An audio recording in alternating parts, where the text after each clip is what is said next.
दोस्तों, मुकाम अब दुलारचंद हत्याकांड के बाद बिहार की जो है राजनीति सरगर्मी काफी तेज हो गई है और इसको दो पहलू से लोग देख रहे हैं। एक तरफ देख रहे हैं कि भूमियार बनाम यादव की लड़ाई हो गई है, दूसरी तरफ अनंत सिंह पर जो है एफआईआर हो गया है। एफआईआर होने के बाद अनंत सिंह की मुश्किलें कितना बढ़ सकता है, इसकी जानकारी देने के लिए हम अभी हमारे साथ में पटना हाईकोर्ट के अधिवक्ता, बिहार के चर्चित अधिवक्ता हैं शिवनंदन भारती, इनसे जानेंगे। कैसे हैं सर? जी बहुत बहुत शुक्रिया आपका।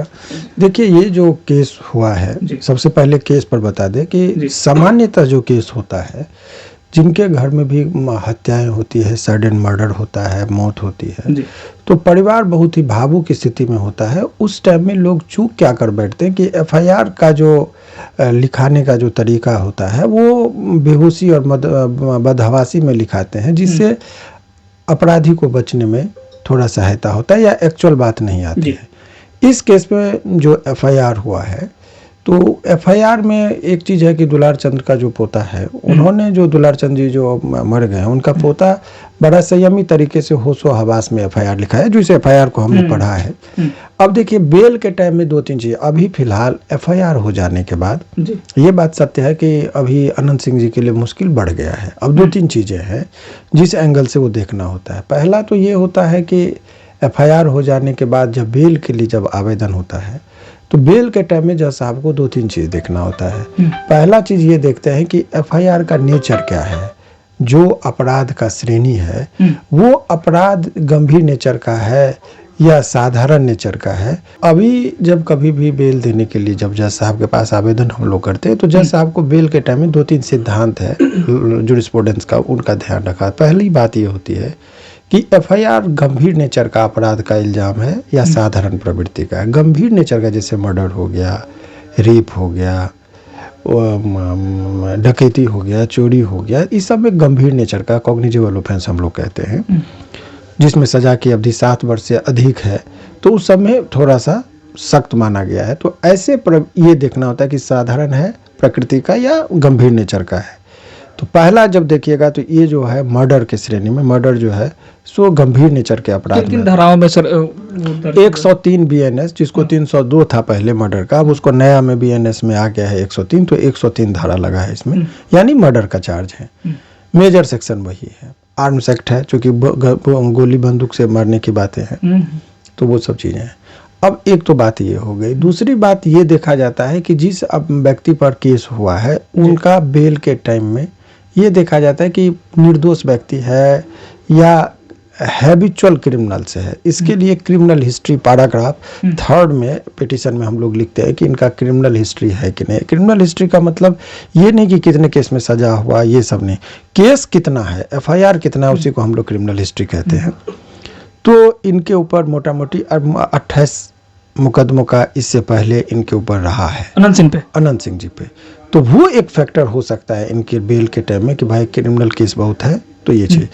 दूसरी और अहम बात जो सबसे लास्ट में जज साहब को देखना होता है, ज्यादा क्रिमिनल केसेस है, इसलिए बेल की प्रक्रिया बेल के देने टाइम में मुश्किल होता है, नहीं दिया जाता है। तीसरी बातें देखी जाती है कि आपको जो केस जो हुआ है उसमें आप पर स्पेसिफिक एलिगेशन है या जनरल ओमनिबस, माने जनरल ओमनिबस और स्पेसिफिक एलिगेशन में थोड़ा सा अंतर समझिए।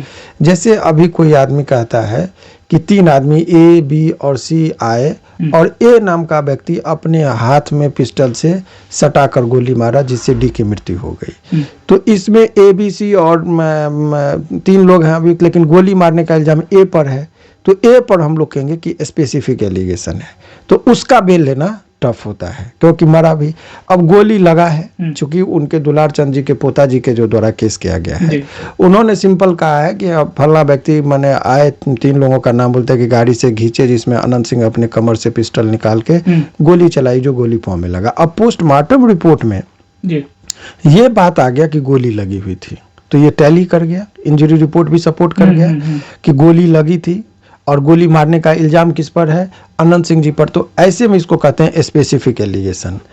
अब 161 का बयान जो होता है, जब पुलिस जाता है पूछताछ के लिए, जो अगल बगल के गवाह होंगे, जो घटना का जो अपनी आंखों से देखा होगा, डायरी में वो बातें आते हैं। अगर ये सब सारी बातें लिखा जाता है तो बेल होना अनंत सिंह जी के लिए टफ हो जाएगा। तो बहुत ये मुश्किल हो जाएगा। चूंकि स्पेसिफिक एलिगेशन है, वो आई विटनेस है, वो कहता है कि हम अपनी आंखों से देखे कि अनंत सिंह अब देखिए घटना को ना तो वकील देखा ना जज देखा, कागज में क्या आता है उसी आधार पर कोर्ट को जो डायरी में लिखा जाएगा, हाँ FIR डायरी इत्यादि में जो तय होता है उसी आधार पर। तो ये थोड़ा सा अभी इनके लिए माने केस हो जाने के बाद अनंत सिंह जी के लिए थोड़ा मुश्किल बढ़ गया है। बढ़ सकता है क्या? वो उसी इस समय भी उनके चुनाव समय के हो सकती है, गिरफ्तारी भी हो सकता है, लोग जिस तरह से गिरफ्तारी की मांग कर रहे हैं। देखिए आपको मांग करे या ना करे, 302 का यदि कोई व्यक्ति अभियुक्त हो जाता है तो पुलिस इमीडिएटली गिरफ्तार करना होता है उसको।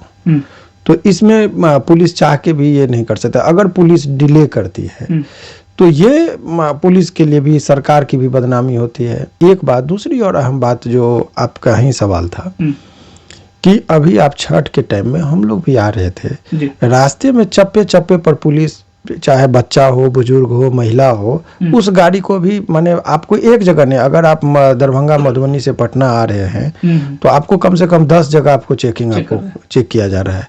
एक नहीं कि एक जगह हो गया तो दूसरी जगह नहीं चेक होगा, बार बार गाड़ी को रोककर कई लोगों का फ्लैट मिस कर गया, कितने लोगों का ट्रेन छूट गया।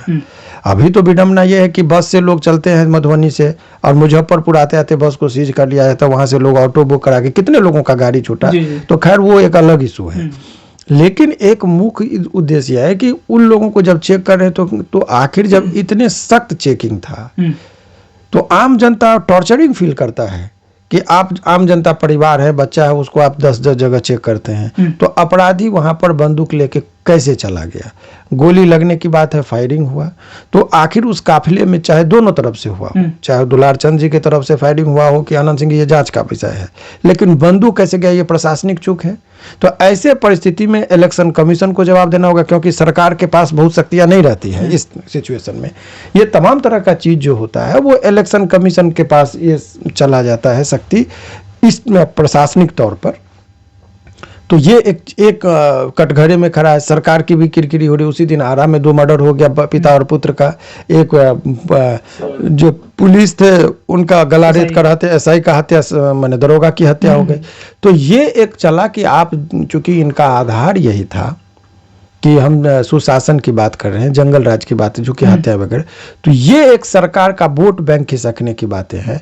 और ये जो एक तो ये चीज़ है, राजनीतिक लॉस ये है अनंत सिंह जी को कि ये लड़ाई को यादव वर्सेस भूमिहार तक ही नहीं, ये लड़ाई को ये लोग कलर देना चाह रहे हैं बैकवर्ड और फॉरवर्ड का। अच्छा, तो जब बैकवर्ड और फॉरवर्ड के का एंगल दिया जाने लगेगा तो बैकवर्ड की संख्या ज़्यादा है। और इतनी बात है कि यादवों में जो कुछ यादव हैं, अधिकतर यादव में से भी बहुत लोग जो धर्म के प्रति बहुत कट्टर सोच रखते हैं, तो वो बीजेपी को वोट करते थे राम मंदिर के नाम पर या जो भी हिंदुत्व के नाम पर।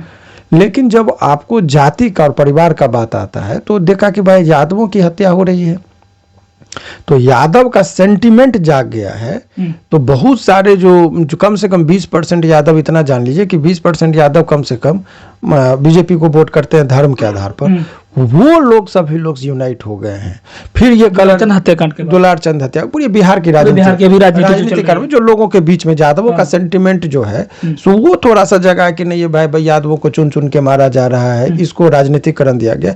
तो जब सरकार को लगेगा कि भाई मेरा वोट बैंक ये खिसक रहा है, लॉस में जा रहे हैं, इलेक्शन का टाइम है, तो ऐसे में सरकार के ऊपर भी दबाव होता है कि चलो अभियुक्त को जब जेल में हम डाल देंगे तो ये सेंटिमेंट कहीं ये ना हो। तो राजनीतिक कारणों से भी हो सकता है कि अनंत सिंह जी को जल्दबाजी में गिरफ्तार किया जा सकता है चुनाव से पहले। निश्चित तौर अभी पूरी तरीके से जो राजनीतिक कारण हो, कानूनी कारण हो और सामाजिक कारण हो, ये तीनों कारण से एक समझिए कि ये अनंत सिंह जी के लिए मुश्किल इसलिए अभी फिलहाल, देखिए अगर वो जेल चले गए, बेल होना भी कठिन है इस केस में, अगर वो जेल चले जाते हैं तो राजनीति वो प्रचार प्रसार नहीं कर पाएंगे, कमज़ोर होंगे, उनकी लड़ाई कमज़ोर होगी, तो थोड़ा वोट बैंक पर भी असर होगा। सेंटिमेंट जाग गया है, कोई आदमी कितना भी हो, लेकिन जब कोई भी आदमी की गोली लग के मौत हो जाती है तो मर जाने के बाद गलत और सही नहीं, लोगों का एक आदमी का सेंटिमेंट जागता है कि नहीं मारना चाहिए। मतलब स्थिति ये भी है कि कभी भी उनकी गिरफ्तारी हो सकती है। तो 3-4 फैक्टर है जिससे उनको गिरफ्तार लगता है कि पुलिस ज़्यादा डिले नहीं करेगी,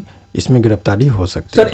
एक सवाल और है कि जिनके साथ में जो काफिला जा रहा है कई गाड़ियों का, लोग कह रहे हैं कि इतना का परमिशन वो अनंत सिंह दिखाएंगे क्या? देखिए तो अब ये देखिए जब जिस दिन से इलेक्शन का डेट घोषित हो जाता है कि इतना तारीख को इलेक्शन होगा, उसी को हम उस दिन से आचार संहिता लागू हो जाता है, सारा कमांड चला जाता है इलेक्शन कमीशन के पास।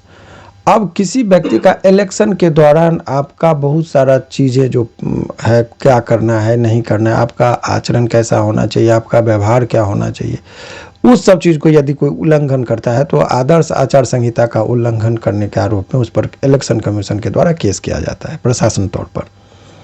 तो विदाउट यदि परमिशन कोई व्यक्ति इतने लंबे काफिला लेके जा रहा था, चाहे वो दुलार चंद जी की तरफ से हो या अनंत सिंह जी की तरफ से हो, क्योंकि उन्होंने कहा कि 50 गाड़ियों का काफिला था, तो अब ये बात नहीं करना चाहिए था उनको, क्योंकि माइक पर वो मीडिया के सामने बोल दिया उन्होंने कि भाई हमारा पर 40 गाड़ी निकल गया था, 10 गाड़ी था, तो एडमिटेड फैक्ट कहते, कानून दृष्टि से मैं बता रहा हूँ, मैं व्यक्तिगत हमारी टिप्पणी नहीं है, उनकी तरफ से टिप्पणी है। जैसे आप स्वीकार कर लें कि हमारी 40 गाड़ी थी और 10 गाड़ी रह गया जिसमें पत्थरबाजी, यानी 50 गाड़ी का काफिला 4 व्हीलर का आप मानते हैं, तो ये देखना होगा इलेक्शन कमीशन को कि क्या 50 गाड़ी का आपने इजाजत दिया था, परमिशन था, और अगर नहीं था तो क्या आदर्श आचार संहिता का उल्लंघन का मामला बनता है कि नहीं बनता है।